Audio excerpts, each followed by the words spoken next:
Isn't it astonishing, truly remarkable, that from the vast void of your past, from the emptiness that existed before your earliest memory, here you are, I can remember as far back as my earliest childhood, and throughout my life I have been deeply fascinated by one of the greatest mysteries of all, death. For most people, death is a topic quickly dismissed.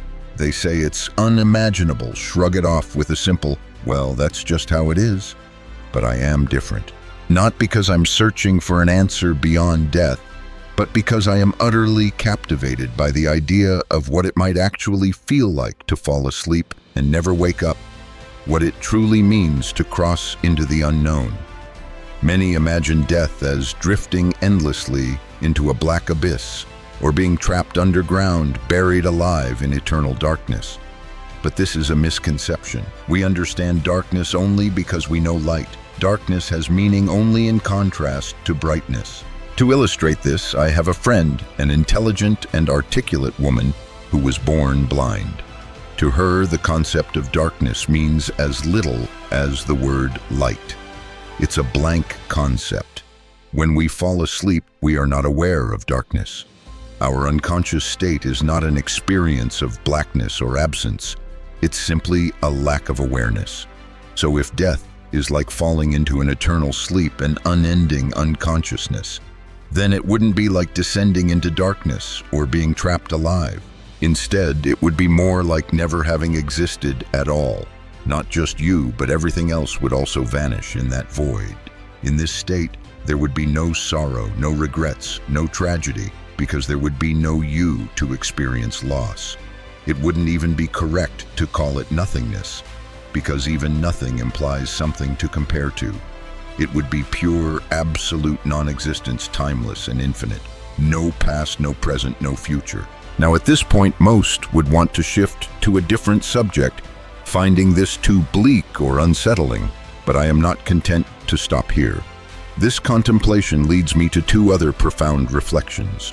First, the closest thing I can relate to this concept of pure nothingness is what I perceive when I look at my own head. There is a world in front of my eyes, a vivid, detailed world. But behind my eyes, there is no black spot, no vague shadow, nothing at all. It's as if beyond the oval of my vision, there's an absence so complete it defies description.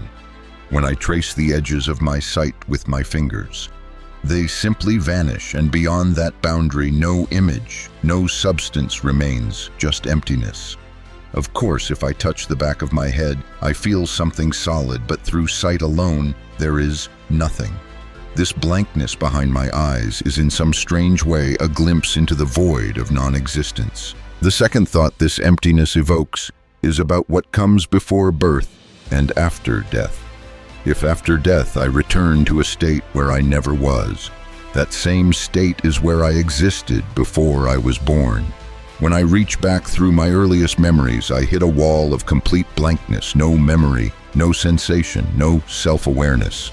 But just as I know there's something tangible behind my eyes by touching my skull, I also know from what I've learned that before I was born there was a vast world, my parents, their parents, the entire material universe with its planets, galaxies, and beyond all stretching into a cosmic blankness that mirrors the one behind my vision.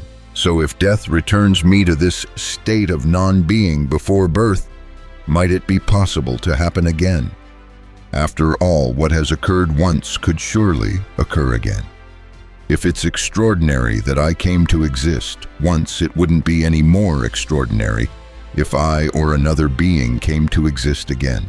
I have witnessed people dying and others being born after them, so I know this cycle continues. Countless beings will be born after I am gone, and this much is certain, we all know it. What unsettles us is the fear that after death, there might be nothing forever, an eternal void. But before you were born, there was the same eternal nothingness. And yet here you are. If existence happened once, it could happen again. What does this mean? To explain, I want to introduce a new idea, a new verb actually.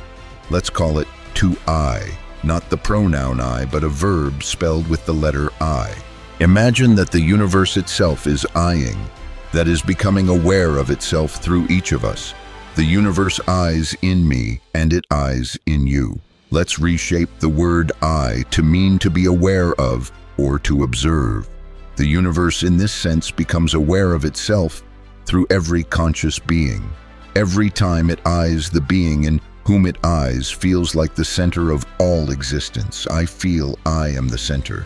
You feel you are the center. We all feel this profound sense of self. Yet we all share the same vast background of nothingness. We don't remember doing this eyeing before, but it has happened countless times, again and again throughout time and space. Everywhere around us, the universe is continuously eyeing itself through countless beings. Now, when I say the universe is eyeing, who is eyeing what? What does this I really mean? There are two interpretations. On one hand, it could mean your ego, your personality, your mental image of yourself.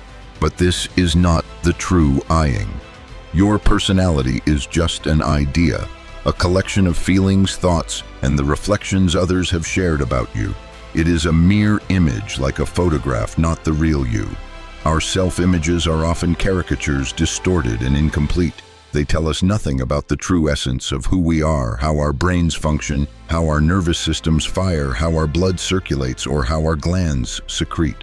They do not capture the deep, ineffable awareness that connects us to the universe. So the I speak of the universe eyeing itself is beyond personality or ego. It is a fundamental awareness, a spark of consciousness emerging from the backdrop of eternal nothingness. It is this mysterious eternal I that connects life, death, and perhaps even the afterlife, a continuity that transcends individual existence. So if the true I is not our personality or ego, but this fundamental awareness through which the universe observes itself, what does that say about life and death? It suggests that death is not an end, but rather a transformation, a passing from one way of eyeing into another. Think about it: when you lose consciousness, when you fall asleep, you cease to be aware. But that doesn't mean awareness itself ceases to exist. The source remains even if the individual expression fades, like waves disappearing into the ocean. Individual lives may end, but the ocean, the universal consciousness, persists. This view offers a profound comfort and a radical redefinition of what it means to die. Instead of fearing the void, we might consider death as returning to the ocean of universal awareness from which all individual waves arise. We become once again part of the vast, timeless nothingness. But this nothingness is not empty. It is the fertile ground of existence itself. And if the universe eyes itself through every being, each of us is both a unique perspective and part of a greater whole. The pain, joy, and wonder you experience are the universe experiencing itself through your senses. Your life is a lens focusing the infinite onto a tiny point. And when that lens closes, the light doesn't vanish. It disperses, joining the boundless sea of awareness again. Now, this concept isn't just abstract philosophy. Consider the cycles of nature, the endless birth, growth, decay, and renewal. Seasons turn, stars are born and die, life evolves and fades, only for new life to emerge. This eternal rhythm mirrors the eyeing process, the universe becoming aware, withdrawing, then becoming aware again endlessly. Some spiritual traditions call this cycle rebirth or reincarnation. Others speak of a return to the source, the afterlife, or nirvana. Whatever the name, the essence remains the same. Consciousness, at its deepest level, transcends the boundaries of a single lifetime. But what about our memories, our personal stories, joys, and sorrows? If the individual I disappears after death, where do these go? Perhaps they are like footprints on the shore, temporary marks made on the vast expanse of time, eventually washed away by the tides of eternity. Or maybe on a deeper level, these experiences are woven into the fabric of universal awareness, contributing to the ever-growing tapestry of existence. Like notes in an endless cosmic symphony, each life adds its unique melody, enriching the whole. And here's the most astonishing thought. if this universe can eye itself through us, then maybe consciousness itself is the fundamental fabric of reality, not just a byproduct of brains or biology, but the very essence from which everything arises. This idea aligns with some of the latest insights from quantum physics and philosophy of mind. Scientists are beginning to explore how consciousness might be fundamental, not emergent, how the universe may be self-aware in a way we've only just begun to grasp. So when you lie awake at night wondering about death, about what happens when you close your eyes for the last time, remember this: you are not alone. You are the universe becoming aware of itself. And though your individual story may end, the eyeing goes on, ever ancient, ever new. Isn't that a beautiful, mysterious kind of immortality? When we begin to contemplate the nature of the self, we often start with what we immediately recognize: our ego. The ego is the mental image or sensation we call I, the identity we hold on to consciously. But if we look deeper, it becomes clear that this ego image is not truly who we are. It's merely a surface representation, a constructed identity shaped by memories, experiences, and thoughts. Our true self, however, extends far beyond this limited ego. Consider the countless processes happening inside our bodies, our blood circulating, our lungs breathing, our nerves firing electrical signals. All of these functions are integral parts of us, yet we rarely, if ever, consciously perceive them or understand how they coordinate so flawlessly. These processes continue effortlessly without our direct awareness or control, much like how our hair grows or our nails regenerate. This hints at a self that operates far beneath the conscious ego, a deeper center of I-ness that is mysterious and fundamentally inexplicable. So where exactly is this true self? If the ego is merely an image or idea of ourselves, then the real self must lie deeper, perhaps even beyond the physical boundaries of the body. In fact, one can argue that the body itself is a manifestation of the universe's energy, an intricate system emerging from and continuously interacting with the cosmos.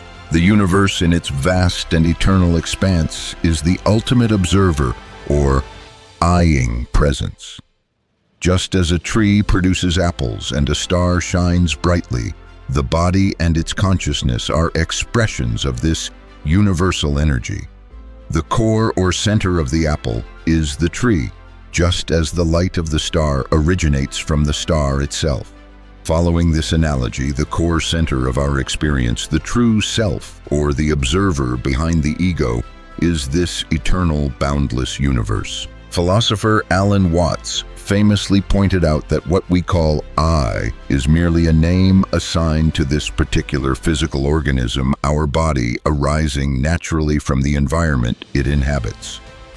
This organism is but a temporary flowering of energy, shining briefly within the vast continuum of existence.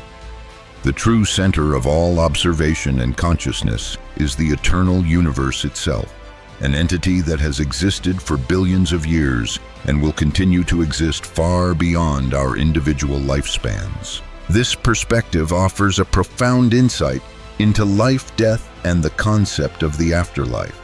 If our physical body eventually dissolves and the memory systems that constitute our personal identity vanish, it's reasonable to conclude that this particular form of awareness ends.